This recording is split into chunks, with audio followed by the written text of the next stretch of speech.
गुजरात में स्थित सोमनाथ मंदिर अत्यंत ही प्राचीन व ऐतिहासिक शिव मंदिर है। सोमनाथ मंदिर गुजरात प्रदेश के वेरावल बंदरगाह के पास प्रभास पाटन में स्थित है। इसे भारत के 12 ज्योतिर्लिंगों में सर्वप्रथम ज्योतिर्लिंग के रूप में माना व जाना जाता है। इस लिंग को स्वयंभू कहा जाता है। दिलचस्प बात यह है कि द्वादश ज्योतिर्लिंग यात्रा सोमनाथ से शुरू होती है। यह ज्योतिर्लिंग देश के विभिन्न कोनों में स्थापित हैं।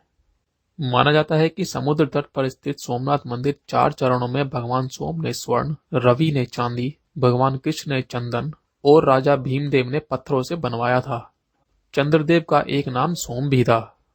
उन्होंने भगवान शिव को अपना नाथ स्वामी मानकर यहाँ तपस्या की थी, इसलिए इसका नाम सोमनाथ हो गया।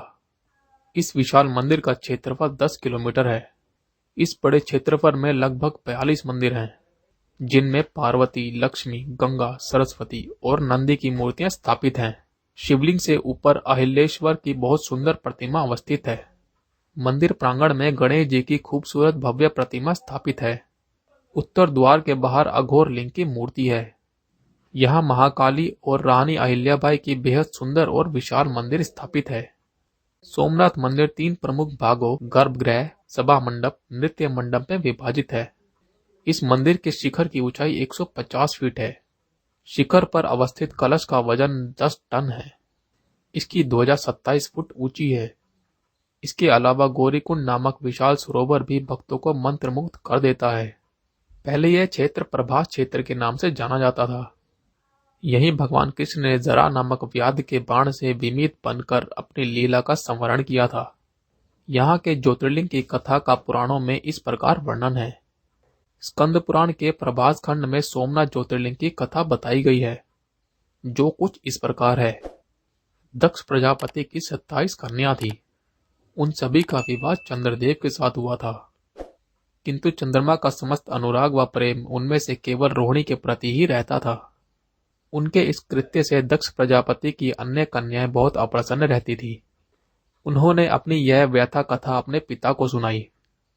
दक्ष प्रजापति ने इसके लिए चंद्रदेव को अनेक प्रकार से समझाया, किंतु रोहिणी के वशीभूत उनके हृदय पर कोई प्रभाव नहीं पड़ा।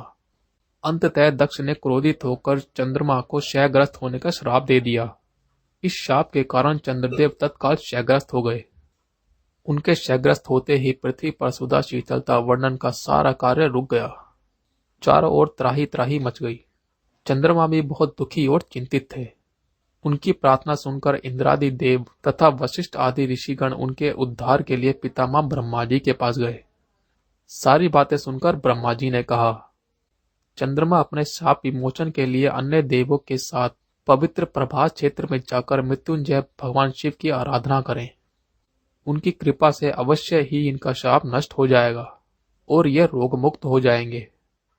उनके कथनानुसार चंद्रदेव ने मृत्युंजय भगवान की आराधना का सारा कार्य पूरा किया। चंद्रमा ने 6 मास तक घोर तपस्या करते हुए मृत्युंजय मंत्र का जाप किया। इससे प्रसन्न होकर मृत्युंजय भगवान शिव ने उन्हें अमृत का वर प्रदान किया। उन्होंने कहा, चंद्रदेव, तुम शोक ना करो। मेरे वर से तुम्हारा शाप मोचन तो होगा ही, साथ ही साथ प्रजापति दक्ष के वचनों की भी रक्षा हो जाएगी। कृष्ण पक्ष में प्रतिदिन तुम्हारी एक एक कला क्षीण होगी, किंतु पुनः शुक्ल पक्ष में उसी क्रम से तुम्हारी एक एक कला बढ़ जाया करेगी। इस प्रकार प्रत्येक पूर्णिमा को तुम्हें पूर्ण चंद्रत्व प्राप्त होता रहेगा। चंद्रमा को मिलने वाले इस वरदान से सारे लोगों के प्राणी प्रसन्न हो उठे।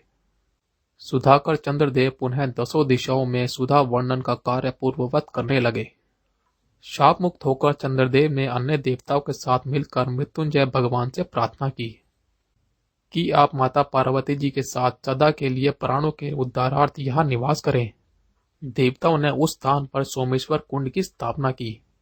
कहते हैं कि इस कुंड में स्नान कर सोमेश्वर ज्योतिर्लिंग के दर्शन और पूजा से सब पापों से निस्तार और मुक्ति का प्राप्ति होती है।